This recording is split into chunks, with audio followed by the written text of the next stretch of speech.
बच्चों चलते हैं अगले क्वेश्चन पर। मेंटल मैथ कक्षा 9 आप अपनी स्क्रीन पर देख रहे हैं और इसका जो अगला प्रश्न है प्रश्न नंबर 19 हम करने वाले हैं। काफ़ी ही महत्वपूर्ण प्रश्न है। आप बने रहें मेरी वीडियो पर, वीडियो को पूरा देखें, स्किप ना करें, तभी आपके अच्छे से समझ में आएगा। मैं हूं हरी सर और आप देख रहे हैं मेरा YouTube channel maths with Hari sir, special Hindi medium के बच्चों के लिए। तो यहाँ पर बच्चों प्रश्न नंबर 19 क्या कहता है, पहले पढ़ लेते हैं। दी गई आकृति में ये आकृति है ए बी सी में डी भुजा बी सी का मध्य बिंदु है। ठीक है, ये डी है, बी सी का मध्य बिंदु है। ई भुजा ए डी तथा बीई का मध्य बिंदु है, एफ बीई का मध्य बिंदु है। लेकिन इसमें ये जो दिया ना, इसकी कोई हमें जरूरत नहीं पड़ने वाली है। तो आगे देखें, त्रिभुज बी डी ई के क्षेत्रफल तथा शेष त्रिभुज के क्षेत्रफल का अनुपात ज्ञात करो। ठीक है, किसका? बी डी ई ये वाला। ठीक है, इसका और शेष जो बचता है उसका क्षेत्रफल ज्ञात करो। आइए करना शुरू करते हैं। तो यहाँ पर बच्चों मैं आपको दिखाता हूँ, मैंने पहले से लिख के रखा हुआ है। ये देखिए हल। तो सबसे पहले डी भुजा BC का मध्य बिंदु है। ठीक है, ये दिया हुआ है। अब ये मध्य बिंदु है तो इसका मतलब क्या हुआ कि AD त्रिभुज ABC की माध्यिका हो गई। ठीक है, ये मध्य बिंदु होगा ना, तो A से इस पर एक लाइन सेगमेंट रेखाखंड खींचा है, तो AD क्या होगी? माध्यिका होगी ABC त्रिभुज में। अब जब ये माध्यिका हो गई तो इसका मतलब हो गया बच्चों यहाँ पर क्षेत्रफल।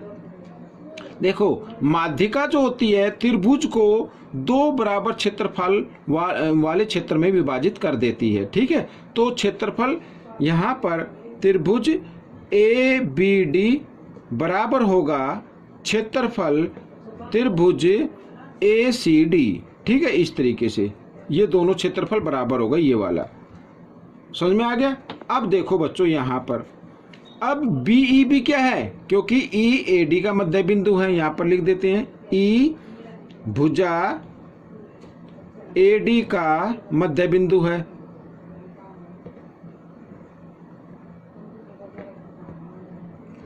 तो BEB क्या हो गई? BEB एक माध्यिका हो गई। BE एक, यहाँ पर लिख देते हैं BE त्रिभुज ABD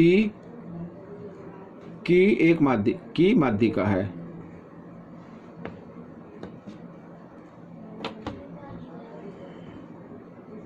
इस तरीके से यहाँ पर ये। ठीक है, तो अब कहने का मतलब ये है कि क्षेत्रफल त्रिभुज BDE बराबर होगा क्षेत्रफल त्रिभुज ABE। ठीक है, ये बराबर होगा। अब ये दोनों बराबर हो गए, तो इसी प्रकार देखो बच्चों, यहां से ये आपको करना है, C को E से मिलाना है इस तरीके से। तो इसी प्रकार यहाँ पर ये दोनों भी बराबर हो जाएंगे। क्यों? क्योंकि CE क्या है? माध्यिका है। तो क्षेत्रफल ये वाला, ठीक है, CDE त्रिभुज CDE बराबर होगा क्षेत्रफल त्रिभुज ACE।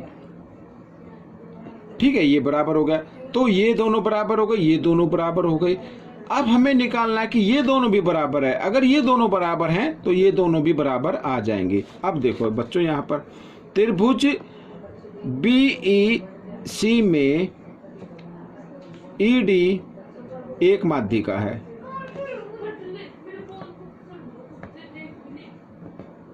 ठीक है, ये एक माध्यिका हो गई। अब माध्यिका त्रिभुज को दो बराबर क्षेत्रफल वाले त्रिभुज में बांट देती है। तो क्षेत्रफल बराबर BDE बराबर होगा क्षेत्रफल CDE त्रिभुज CDE।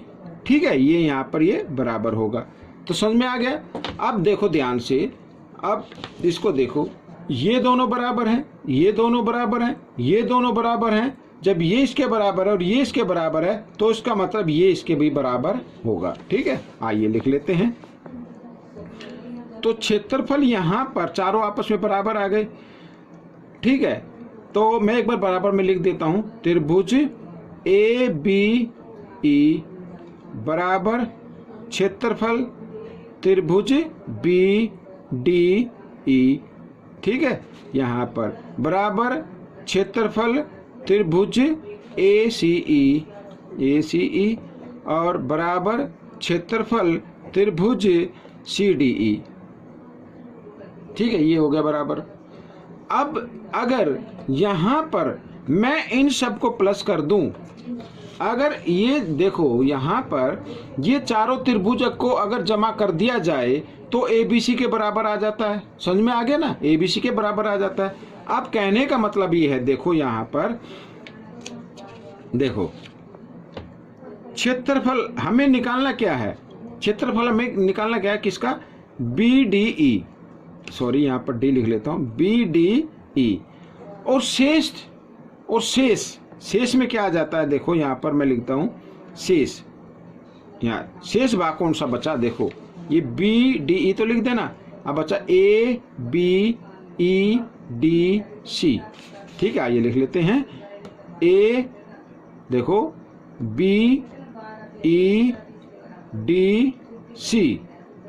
ये अब ये मैंने बराबर लिख दिया, लेकिन बराबर नहीं है, बराबर नहीं है।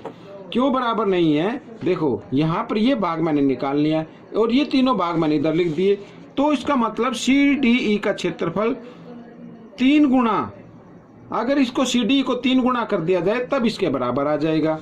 समझ में आया। तो आइए अब इसको अनुपात में लिख लेते हैं, त्रिभुज CDE, यहाँ पर ये CDE है बच्चों, एक मिनट, BDE है, B, ये हो गया जल्दबाजी में, कोई दिक्कत नहीं है, हो जाता कई बार, BDE। ठीक है, और इसको मैं इधर ले आता हूं शेष भाग को, तो क्षेत्रफल यहाँ पर ABEDC। ठीक है बच्चों, बराबर, यहाँ पर कुछ नहीं बचा तो 1, और ये 3 इधर गुणा में इधर आकर ये भाग में आ जाएगा, तो 1:3, ये आपका उत्तर बन जाएगा। तो बच्चों ये क्वेश्चन, ये प्रश्न हल हो गया है। आपको कैसा लगा मुझे जरूर बताएं, मेरी वीडियो को जरूर लाइक करें बच्चों, और इसमें से सीखकर दूसरों को सिखाते रहे। मिलते अगले भाग में, तब तक के लिए धन्यवाद।